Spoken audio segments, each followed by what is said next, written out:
vs Hunter é uma série de mangás criada por Yoshihiro Togashi e publicada em 1998 pela revista Weekly Shonen Jump, a mesma revista de clássicos como Dragon Ball, Naruto e One Piece. Atualmente, a série possui ao todo 400 capítulos e 37 volumes compilados, e duas versões para anime, sendo a primeira lançada no ano de 1999, adaptando 185 capítulos do mangá, e a segunda versão de 2011 chegou a adaptar ao todo 339 capítulos. E hoje, eu gostaria de falar o porquê de eu achar essa obra simplesmente fantástica. Mas antes eu vou pedir para você compartilhar com mais pessoas esse vídeo, porque assim o YouTube começa a recomendar esse vídeo e ele também entende que esse conteúdo possui um público. Aproveite e se inscreve no canal para me ajudar a me manter motivado a produzir mais conteúdo. E eu sou Frogs, e agora sem mais enrolação, vamos logo pro vídeo.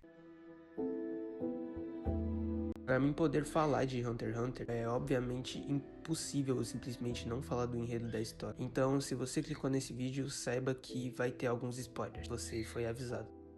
A história de Hunter x Hunter começa nos apresentando um personagem chamado Gon, um jovem garoto criado pela sua tia Mito, que após descobrir que seu pai é um lendário caçador, decide que também quer se tornar um caçador, ou como é chamado no anime, um Hunter, para que assim ele possa encontrar o seu pai. E a história começa com uma premissa bastante simples de aventura, e mais pra frente a gente é apresentado a mais 3 personagens. O Leório, que apesar de não aparentar, é um jovem que diz querer se tornar um Hunter para poder ficar rico. Só que mais tarde descobrimos que na verdade o verdadeiro objetivo é se tornar médico e almeja salvar pessoas, motivado pela perda de um amigo por uma doença rara. E Kurapika, que por sinal possui um nome bem estranho, foi o último sobrevivente de seu clã, o clã Kuruta. Ele que teve seu clã exterminado por uma gangue de assassinos chamada Genei Ryodan, quer se tornar um Hunter para caçar os que acabaram com seu clã, recuperar os olhos escarlates que foram arrancados pela trupe e vendidos. E por último, Killua Zojic, um jovem de uma família de assassinos que decide trilhar outro rumo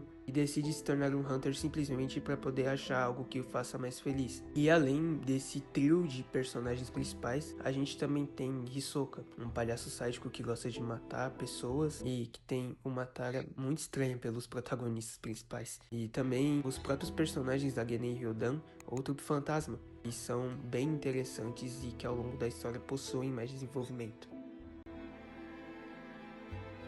Como eu tinha dito antes, Hunter x Hunter começa nos apresentando uma premissa completamente simples e depois nos apresenta outras subtramas e outros personagens para nos deixar ainda mais vibrados com a história. E o Togashi consegue desenvolver personagens muito interessantes, tanto em design quanto em história. A partir dessas histórias é que ele consegue desenvolver personagens e nos fazer gostar ainda mais deles. Diferente de One Piece ou Naruto, que possuem diversos personagens e pouco desenvolvimento, o Togashi desenvolve personagens com maestria, e cada arco da história possui um tom bem diferente. No começo da série temos o arco de admissão Hunter, onde além de ser o arco que vai determinar se Gon vai se tornar um Hunter, também nos apresenta os outros 3 personagens principais da história que vão ter bastante relevância mais pra frente, alguns nem tanto. Mas nesse começo a história possui um tom mais aventuresco, com bastante momentos de descontração e outros mais sérios, mas ainda assim tem um começo bem mais tranquilo. Depois temos o arco do leilão de Orkshin, onde vai focar mais no Kurapika, virando um guarda-costas de um mafioso super rico para poder recuperar os olhos de sua tribo que serão leiloados em um leilão e capturar a trupe fantasma. E esse arco já vai possuir um tom mais sombrio do que mostrado antes. Vai mostrar uma jornada de vingança desse personagem interessante que é o Kurapika.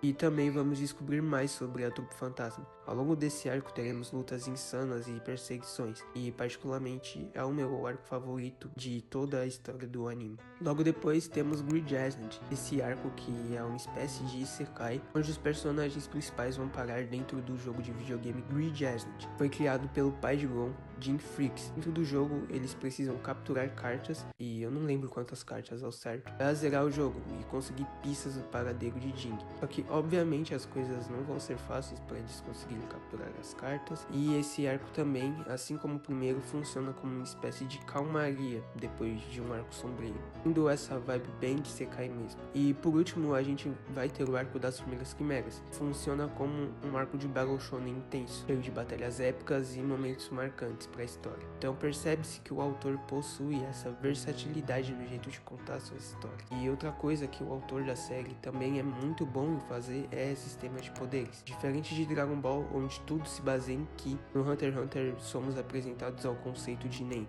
que nada mais é do que a habilidade de manipular a própria aura. Dentro da história existem os 4 tipos básicos de Nen, sendo esses reforço, materialização, manipulação, transformação, emissão e especialização. Cada personagem possui um desses 6, e cada um molda o seu próprio poder de acordo com o seu tipo de Nen e personalidade. E eu não vou entrar muito a fundo nisso porque é muito complexo, e eu espero não tenha errado em alguma coisa, mas só pelo fato do Togashi conseguir ter feito esse sistema de poder tão único, já mostra como ele é completamente fora da caixa e único. Sem contar que Hunter x Hunter também foi inspiração direta para Jujutsu Kaisen, o seu conceito de energia amaldiçoada, e também tem um sistema de poder bastante rebuscado, e Naruto, que também acabou pegando alguns elementos de Hunter x Hunter emprestado.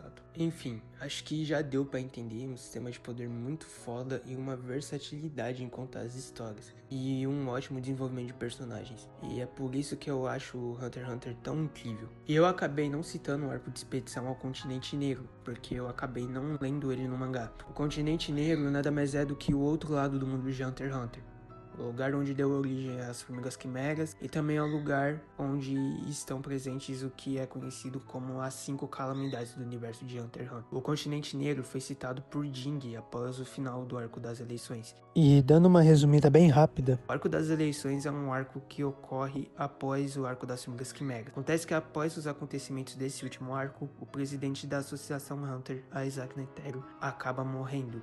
Então ocorre uma espécie de eleição para decidir quem será o novo líder da Associação Hunter. É até aí onde o anime de 2011 adapta, e na minha opinião, eu acho que a história poderia ter acabado ali. E sim, Hunter x Hunter não possui um final devido a problemas crônicos de saúde do autor envolvendo a coluna, e por conta disso a obra passa por diversos hiatos muito longos, porque o autor mal consegue desenhar. Mas quando ele consegue, ele acaba tentando manter um ritmo de avanço na história, entregando mais de um capítulo se conseguir. E ele diz que quer terminar Hunter x Hunter antes mesmo de morrer, e ultimamente ele tem se dedicado bastante a isso. Eu também acho a arte do mangá bastante bonita. Existem momentos onde a arte tem uma certa queda de qualidade devido aos problemas de saúde do autor, mas quando ele consegue, ele entrega ótimos painéis em preto e branco, um nível de rachura e de preto muito exagerado, mas que em certos momentos acaba casando e combinando muito bem com o tom da história. Ele tem uma certa versatilidade ao longo da história, no quesito de estilo,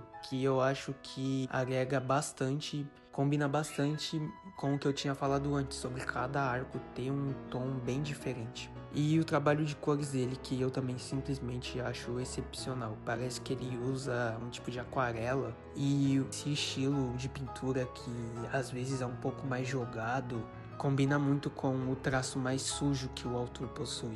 Enfim, acho que é isso. Acho que eu já falei demais. Enfim, esse foi o vídeo de hoje.